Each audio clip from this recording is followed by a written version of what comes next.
Ada sesuatu yang aneh tentang suara yang terus berulang.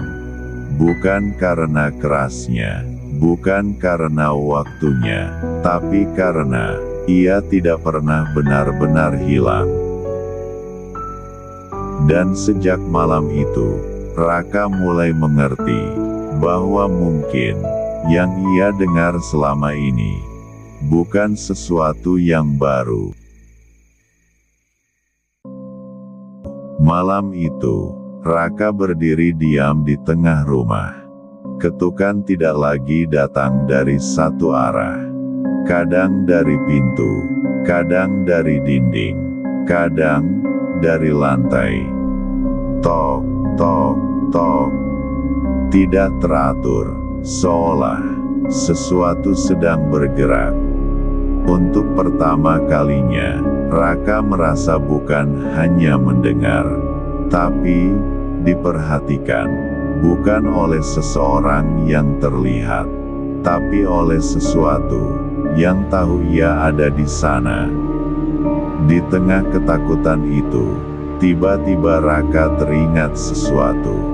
Saat pertama kali ia pindah ke rumah itu, tetangga sempat berkata, "Kalau malam, jangan terlalu didengar."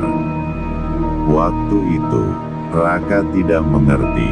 Sekarang, kalimat itu terasa berbeda. Jangan terlalu didengar. Berarti, suara itu memang ada, dan bukan hanya dia yang pernah mendengarnya. Keesokan harinya, Raka memberanikan diri bertanya pada tetangga tentang rumah itu, tentang suara di malam hari. Tetangga itu terdiam sejenak, lalu berkata pelan, "Dulu, rumah itu pernah dihuni seseorang yang tinggal sendiri. Jarang keluar, jarang bicara. Dan katanya, setiap malam, selalu ada suara ketukan." Raka terdiam. Suara yang sama, waktu yang sama, seolah sesuatu itu tidak pernah berhenti. Hanya berganti orang yang mendengarnya. Malam itu, Raka tidak merasa takut seperti sebelumnya. Ia hanya ingin tahu. Ia duduk di ruang tamu, menunggu. Pukul 2 dini hari, sunyi. Lalu, tok, tok, tok. Namun kali ini berbeda. Tidak berpindah, tidak jauh.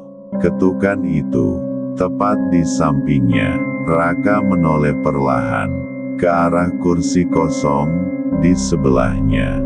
Tidak ada siapa-siapa, tapi ia bisa merasakan sesuatu. Dan saat itu, Raka akhirnya mengerti. Ketukan itu bukan untuk menakuti, bukan untuk mengganggu, tapi seperti seseorang yang mencoba berkomunikasi. Raka tidak bergerak, ia hanya duduk, dan untuk pertama kalinya, ia tidak menghindar.